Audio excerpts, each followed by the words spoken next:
Drew and Tristan Tate, more faith, no religion. Cut the grass low, see the snakes, better vision. Circumcision pause, cut their heads off. Loyalty, no vision of boss. Y'all gon' learn y'all lesson. Class in what's the science? Read and take, brothers. Every time you speak real, they take something. Either your life, freedom or money, but them snakes coming. 300, yeah, we might be few, but heart off of sparring. Niggas carry sticks to make that bread. Not talking Olive Garden, darling Parton, looking like Dolly Parton. Please get the. And now our feature presentation.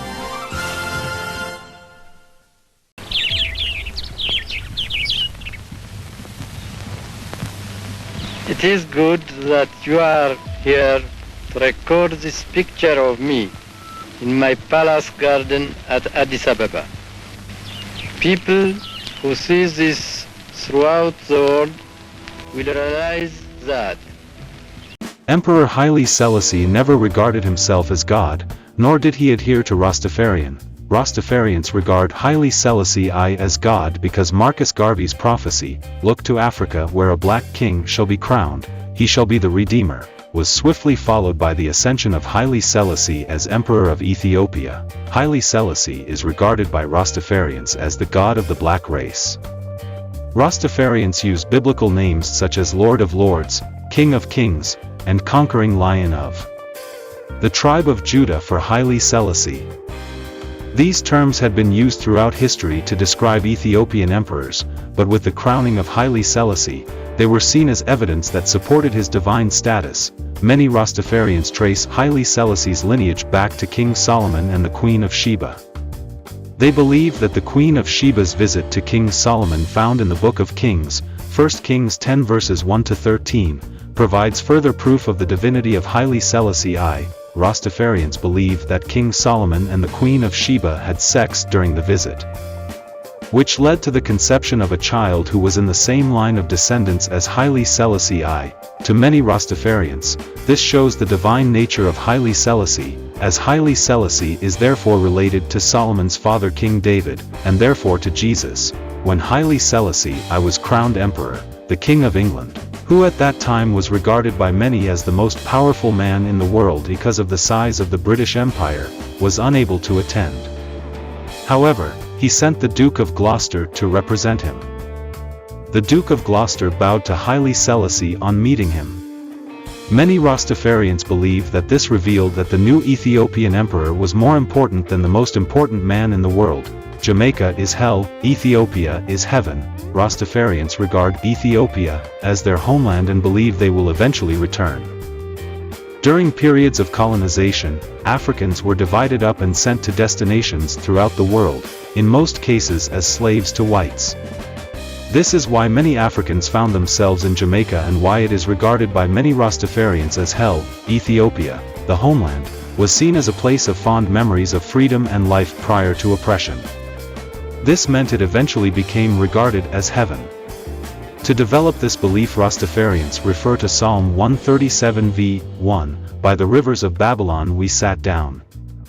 There we wept when we remembered Zion." The invincible emperor of Ethiopia is now arranging for expatriated persons of African origin to return to Ethiopia. Blacks believe that they will be repatriated to Ethiopia, where they will no longer be suppressed, and will live in freedom. According to most Rastafarians, this repatriation will be led by Haile Selassie. They believe their God will take charge and this will result in a joyous reacquaintance with their homeland. In practice, while many modern Rastafarians hold Africa in great admiration, they don't want to live there and are quite content living outside Africa. Haile Selassie was regarded as the Messiah of all black people by the Rastafarian movement. Let's try to see the history of the person who is the origin and destination of all this. Haile Selassie-I, original name Tafari Makoan, born July 23, 1892, near Harar, Ethiopia. Died August 27, 1975. Was Emperor of Ethiopia from 1930 to 1974, who sought to modernize his country and who steered it into the mainstream of post-World War II African politics. He brought Ethiopia into the League of Nations and the United Nations and made Addis Ababa the major center for the Organization of African Unity, now the African Union. Tafari was a great-grandson of Salah Selassie of Shua and a son of Ras Makoan, a chief advisor to Emperor Menelik II. Educated at home by French missionaries, Tafari at an early age favorably impressed the emperor with his intellectual abilities and was promoted accordingly. As governor of Sidamo and then of Harar province, he followed progressive policies, seeking to break the feudal power of the local nobility by increasing the authority of the central government, for example, by developing a salaried civil service. He thereby came to represent politically progressive elements of the population. In 1911 he married Wezaro Menon, a great-granddaughter of Menelik II. When Menelik II died in 1913, his grandson Lij Yasu succeeded to the throne, but the latter's unreliability and his close association with Islam made him unpopular with the majority Christian population of Ethiopia. Tafari became the rallying point of the Christian resistance, and he deposed Lij Yasu in 1916. Zodatu, Menelik II's daughter, thereupon became empress in 1917, and Rastafari was named regent and heir apparent to the throne. While Zodatu was conservative in outlook, Rastafari was progressive and became the focus of the aspirations of the modernist younger generation. In 1923 he had a conspicuous success in the admission of Ethiopia to the League of Nations. In the following year, he visited Jerusalem, Rome, Paris, and London, becoming the first Ethiopian ruler ever to go abroad. In 1928 he assumed the title of Negus, king. And, 2 years later, when Zodatu died, he has crowned emperor, November 2, 1930, and took the name of Haile Selassie, Might of the Trinity. In 1931 he promulgated a new constitution, which strictly limited the powers of parliament. From the late 1920s on, Haile Selassie in effect was the Ethiopian government, and, by establishing provincial schools, strengthening the police forces, and progressively outlawing feudal taxation, he sought to both help his people and increase the authority of the central government. When Italy invaded Ethiopia in 1935, Haile Selassie led the resistance, but in May 1936 he was forced into exile. He appealed for help from the League of Nations in a memorable speech that he delivered to that body in Geneva on June 30. 1936, with the advent of World War II, he secured British assistance in forming an army of Ethiopian exiles in Sudan. British and Ethiopian forces invaded Ethiopia in January 1941 and recaptured Addis Ababa several months later. Although he was reinstated as emperor, Haile Selassie had to recreate the authority he had previously exercised. He again implemented social, economic, and educational reforms in an attempt to modernize the Ethiopian government and society on a slow and gradual basis. The Ethiopian government continued to be largely the expression of Haile Selassie's personal authority. In 1955 he granted a new constitution giving him as much power as the previous one. Overt opposition to his rule surfaced in December 1960, when a dissident wing of the army secured control of Addis Ababa and was dislodged only after a sharp engagement with loyalist elements. Haile Selassie played a very important role in the establishment of the Organization of African Unity in 1963. His rule in Ethiopia continued until 1974, at which time famine, worsening unemployment, and the political stagnation of his government prompted segments of the army to mutiny. They deposed Haile Selassie and established a provisional military government, the Derg, which espoused Marxist ideologies.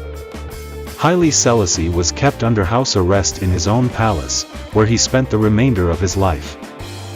Official sources at the time attributed his death to natural causes, but evidence later emerged suggesting that he had been strangled on the orders of the military government. This is the story of the king in brief. Let's see what kind of relationship they had with the Jamaicans. Haile Selassie visited Jamaica on Thursday, April 21, 1966. Some 100,000 Rastafari from all over Jamaica descended on Palisadoes Airport in Kingston, having heard that the man whom they considered to be God was coming to visit them. They waited at the airport playing drums and smoking large quantities of marijuana. Today the Rastafari celebrate that Haile Selassie visited Jamaica on April 21, when Haile Selassie's Ethiopian Airlines flight landed at the airport at 1:30 p.m., the crowd surrounded his plane on the tarmac. The day had been overcast and stormy. After about half an hour, the door swung open and the emperor appeared at the top of the mobile steps. A deafening tumult was heard from the crowd, who beat calabash drums, lit firecrackers, waved signs, and sounded abeng horns of the Maroons. All protocol was dropped as the crowd pressed past the security forces and onto the red carpet that had been laid out for the reception. Selassie waved from the top of the steps. Some interpreters have claimed that he shed tears, although this is disputed. He then returned into the plain, disappearing for several more minutes. Finally, Jamaican authorities were obliged to request Ras Mortimer Plano, a well-known Rasta leader, to climb the steps, enter the plain, and negotiate the emperor's descent. When Plano re-emerged, he announced to the crowd, "The emperor has instructed me to tell you to be calm. Step back and let the emperor land." After Plano escorted the African monarch down the steps, journalists were puzzled by Selassie's refusal to walk on the red carpet on the way to his limousine, hence grunation, Ieric equivalent of foundation, uplifted, with the sound of the word ground in the sense of making contact with the soil. He was then driven to the king's house, the residence of Governor-General Clifford Campbell. As a result of Plano's actions, the Jamaican authorities were asked to ensure that Rastafari representatives were present at all state functions attended by His Majesty. And Rastafari elders, including Plano and probably Joseph Hibbert, also obtained a private audience with the emperor, where he reportedly told them that they should not immigrate to Ethiopia until they had first liberated the people of Jamaica. This dictum came to be known as liberation before repatriation. At a dinner held at the king's house, Rastas claimed that acting Jamaican Prime Minister Donald Sangster had stamped his foot at Lulu, Haile Selassie's pet chihuahua, who, they swore, had responded with the roar of a lion. Defying expectations of the Jamaican authorities, Selassie never rebuked the Rastafari for their belief in him as the Messiah. Instead, he presented the movement's faithful elders with gold medallions bearing the Ethiopian seal, the only recipients of such an honor on this visit. Meanwhile, he presented some of the Jamaican politicians, including Sangster, with miniature coffin-shaped cigarette boxes. Rita Marley, Bob Marley's wife, converted to the Rastafari faith after seeing Haile Selassie in his motorcade en route to the king's house. She claimed, in interviews and in her book No Woman No Cry, that she had seen a stigma on Haile Selassie's hand as he waved to the crowd, and was instantly convinced of his divinity. For years afterward, Plano, who became a spiritual guru of Bob Marley, would give out enlarged photographs of himself with the emperor on the steps of the aeroplane. The great significance of this event in the development of the Rastafari religion is that, having been outcasts in society, its adherents gained a measure of respectability for the first time. With Rasta having become acceptable, reggae music became commercially viable, leading in turn to the further global spread of Rastafarianism.